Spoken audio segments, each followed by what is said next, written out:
So this had happened to me in the late 80s/early 90s, and I was around 6 or 7 years old.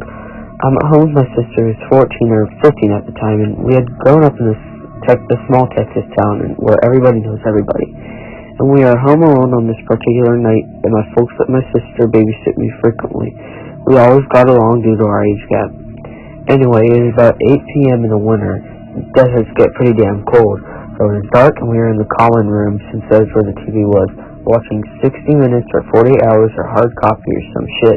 Those 1-hour news pieces on CBS that chronicle large crimes in depth, trafficking, murders, kidnappings, and the like. Basically a gritty Lifetime special.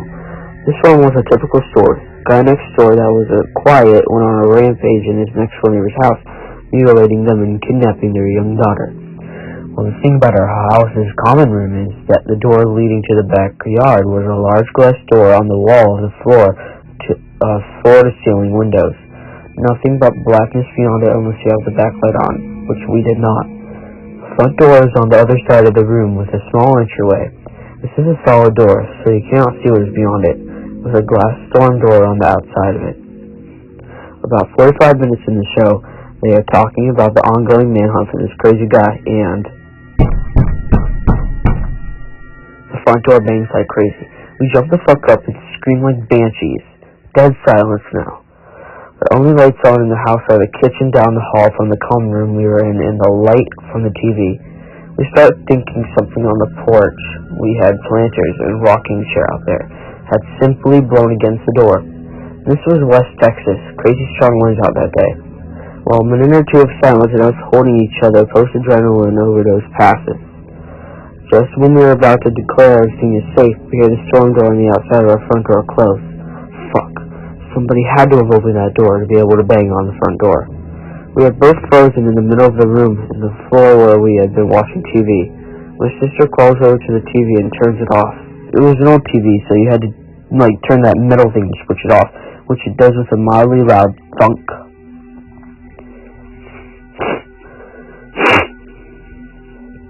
Now it is just us in a dimly room. Now it is just us in a room dimly lit by the kitchen light down the hallway. I do not remember how much time passed with me frozen and my sister so crouched by the now off TV, but we kept making eye contact and then looking at the front door. I remember this part vividly. I'm on my knees sitting on my feet, and I turn around and I see the look like at the back wall of the windows and glass door. And we hear, and I see, the back doorknob turn. It was locked, though, on the knob, but not deadbolted. It rattled slightly as if somebody is gently trying to handle. Neither of us make a sound, and just hold our breath. And then again. Loud as hell, as if someone is trying to force the door open, just jerking it back and forth. The whole wall of windows is vibrating, and then I can see, with each jerk of the door, how my slight reflection gets fuzzy and then clear, and fuzzy and clear, fuzzy and clear, and fuzzy and clear, and fuzzy and clear, and fuzzy and clear. My sister flips her shit and screams bloody murder. I'm still frozen on the floor, though. But she gets off and basically drags me into her bedroom and slams the door, throws a mattress and everything she can get in front of her door. Thankfully, she had remembered the phone, one of those ungodly heavy beige plastic long metal antenna portable phones. We still had to direct dial the sheriff there, and in her panic she couldn't remember the number. She just hit redial on the phone. It was one of her friends, and she tells him in broken gasps that someone's trying to get in our house, and you need to get here right fucking now. And it's funny because the profanity sticks here more than anything else. Who knows? Young Ray. I'm curled up on the floor and cannot stop shaking. We don't hear anything else until we see the headlights of my sister's friend and her parents driving up to the house. We never did find out who was at the door or why. There are no signs of anything happening, but a couple of scuff marks on the bottom of the back door that we did not remember if they were there beforehand or not. Nothing like that has happened to me since, but for damn sure we never forgot to lock the door after that.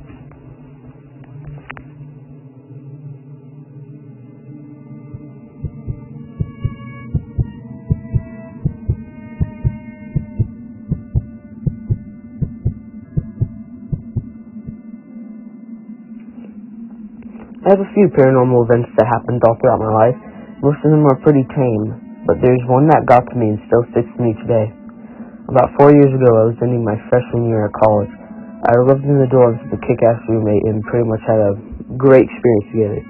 Towards the end of my last semester, something just seemed different, though, in my hall of dorms. We are all our still lively selves, but walking around the dorms will just give you this massive feeling of dread. But we all just wrote it off as the stress of finals approaching. But it just felt off. Well, one night after studying, I decided to hit the shower so I can wake up and make my way to class in a few hours. Before I keep going, I should go ahead and set the layout of our hallway in the bathroom. Our hall was one of many halls on a single floor. Each hall had 4 rooms that accommodated 2 people each, or a single room for the RA. The entrance to the halls were massive steel doors with a single window located at one end, and across from it was a bathroom. It seriously felt like a prison block rather than a living quarter for college students. As for the bathroom itself, when you walked in, you were immediately met with 2 sets of sinks, 2 sinks aside, on your left and right, with massive mirrors facing each other and creating that infinite loop of mirrors. Then past you had your 2 urinals and a toilet stall on your left and 2 showers on your right. When facing the left set of sinks, you can clearly see into the showers through the mirror. The door is open, and in the right set of sinks you can see the reflection of the shower. The door of the bathroom was identical to the entrance to the hall, a massive steel frame with a small window that didn't allow much of a view, for good reason. The door was propped open with a giant wooden ledge that couldn't be moved unless you were really trying to close that door. So back to the story. I'm all alone in the bathroom gearing up to shower, and I throw a change of clothes on, like to the right sinks, so I can reach up all the way around the stall and grab them. Once I set my stuff down, I happen to look up at the mirror, and I can see in the distance something almost shimmering inside the shower stall. As I look, I notice that it gets slowly closer, like it's jumping from the firmmost layer to the next layer closer. I'm kind of unsettled here, but I don't think much of it other than me coming off a massive Red Bull, Adderall, and caffeine kick. But it starts transitioning faster, and as it gets closer, I can make out details, but nothing vivid or striking. It's just a dark mass that looks like it's covered in hair. At this point, I'm freaking out hardcore since this thing is getting closer and closer in the mirror, and I'm pretty much frozen to this one spot. As it gets to the 4th layer, I get the closest look at this thing I'll ever get. I regret every minute of it. It wasn't hair, but some kind of long flowing veil. You could see it very clearly, but from the torso down, it was just all black, and in the face, I can't describe it. It was clearly human, but at the same time, it was so far removed. There were eyes. They were black, but definitely glowing somehow. I only saw this for maybe a second at most, but it turned into my mind forever. Then the lights cut out, and I heard the door slam. It's pitch black in the bathroom, so I can't see the scene anymore, and I go to open the door, but it won't budge. And then this intense smell of blood hits me out of nowhere, and that's all I remember. I woke up later in the hospital. From what my RA claims, he was on his way to go use the bathroom sometime after this happened, when he found me in the shower stall with my shirt covered in blood from a massive snow bleed. He asked me what happened, and according to him, all I could respond with was, "It saw me." I start freaking out, so he calls an ambulance, and they get me to a hospital. All the while, I'm apparently freaking out, so they sedate me to get me to calm down. I'm coming down, too, around the time my parents show up. Worried sick, of course, and I asked them what happened, and according to the doctors, they believe I had a seizure. However, they ran CAT scans soon after I was cooperative enough to do so and found no sign of any seizure occurring. Not to mention, epilepsy doesn't run in my family at all, and having taken Adderall countless times in the past, and since then, I've never had a similar side effect, neither hallucinations or potential seizures. To this day, I can't bring myself to look into a mirror for more than a minute, and just being stuck in a room with one for an extended period of time will cause me to break down. I've been in therapy going on for 3 years because of this, and I've talked to countless religious leaders who, besides giving me the general, "Well, you should turn to God," times like these talks, I don't recognize that kind of pattern as anything demonic or evil. And the strange thing is that before that incident, there were no actual claims of activity in these dorms. Since I left there hasn't been any either. It's just that one isolated incident.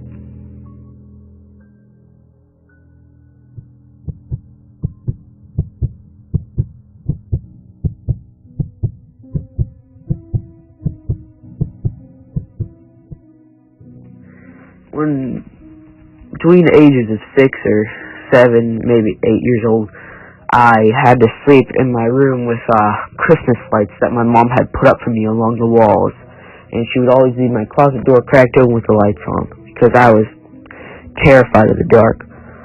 And before we moved into that house, my Uncle Chunky, he had passed out on the shitter, and he died in the bathroom that my parents, he died in the bathroom that, it was like right across from my room.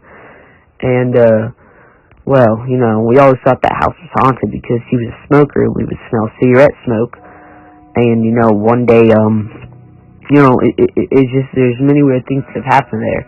My little sister would claim to be seeing scary things or whatever. But not long after we moved in, we began to notice a pattern. Wake up, the closet door would be closed and the light would be off, or the Christmas lights would have fallen down or be hanging on above my bed or something. And it didn't really happen that much when we first got there, but by the end, it just did not stop. Like, it would happen almost every other night. And eventually, I would hear things like under my bed. Because you see my bed under it, you can move it off the wall and there's a little space under it. Because, there's cabinets, on the part that's facing opposite of the wall. I eventually had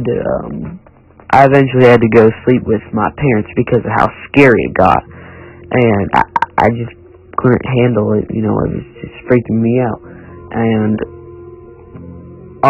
there would be times where I would just be laying there paralyzed because I would think somebody was, standing there next to the bed like Uncle Chunky or something. But eventually it got to the point where I couldn't sleep because I felt watched in that house.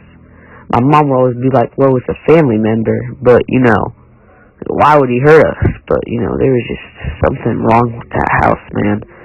And eventually one night I was laying there, and my parents' bedroom had this little hallway that led to the bathroom. And on each wall of the hallway, there was a closet door that led to a closet.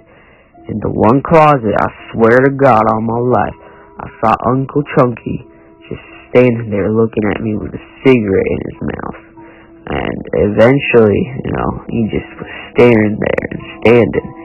And then when the cigarette light faded out, so did he with it. And I just felt the biggest gust of cigarette smoke. And that was really the last of it. But in the years following, some really scary stuff has happened in that house too. Like doors opening and closing and seeing, in quotation marks, Uncle Chunky. Yeah, I don't know how to feel about it, but that is an experience that will never leave me, ever.